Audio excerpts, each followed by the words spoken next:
PFF50, we are down to the top 10, and we've got a couple of receivers that have made their way into the top 10. It's always hard, especially in today's NFL, to come up with just one receiver that you like best. And it's just about as hard to figure out the two that you like the best. We've ended up with DeAndre Hopkins and Julio Jones, and we're going to go through the process of splitting hairs and deciding who we like more. So let's just go for it. Julio versus DeAndre. Who are you going with? I mean, it is really splitting hairs. During the course of their career, we have them both basically as the same WAR per year. So Julio started out a little bit better. DeAndre Hopkins has emerged over the past few years.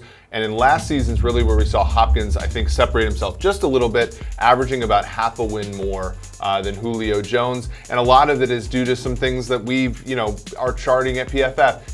DeAndre Hopkins dropped 0 passes last year. Julio 8. Hopkins was on the field more. You had to account for him a little bit more. So just a few things. We are really splitting hairs here, but Hopkins, I think, had a better season last year. Moving forward, he's a little bit younger. I think he's probably a little bit better in terms of who the best wide receiver is at this point. WAR is something that you might not be familiar with. It's wins above replacement, and what it does is contextualizes how well a player plays with how valuable, how many wins you'd expect to benefit from how well that player played. And Hopkins plays a lot, and that is valuable. Hopkins plays a fair bit more snaps than Julio Jones does, and that helps account for some of the increased wins above replacement that Hopkins brings to the table. And I think it's worth noting, you mentioned the 0 drops for DeAndre Hopkins, which is very impressive. But there's a granularity to what Julio and DeAndre do that is worth noting here. So both of them received a catchable pass on 82% of their targets. But not all catchable passes are created equal.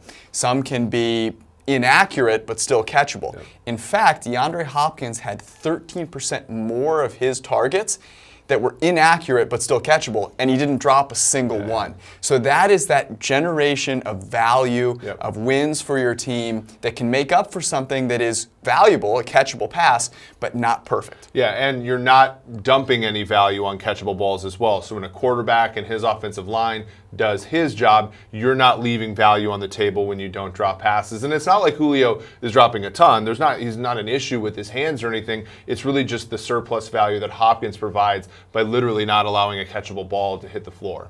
I mean, look, this is probably the first time that we can say DeAndre Hopkins has surpassed Julio Jones. Julio has been absolutely monstrous for the entirety of his career, and yes, he's had the benefit of Matt Ryan there. So I think both these guys obviously are, shall we say, generational talents in their own right.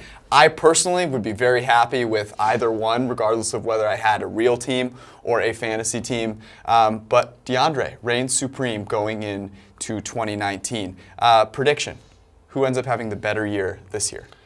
I think with the young quarterback sort of hitting his stride, I think Hopkins continues to emerge here as the best wide receiver. But, there's always that opportunity for Julio with a new offensive coordinator and, a possible emergence for Matt Ryan as well. So emergence for Matt Ryan. Yep. There you go. You heard it here first. I'm going to take Julio, chip on the shoulder. You can't measure that with numbers.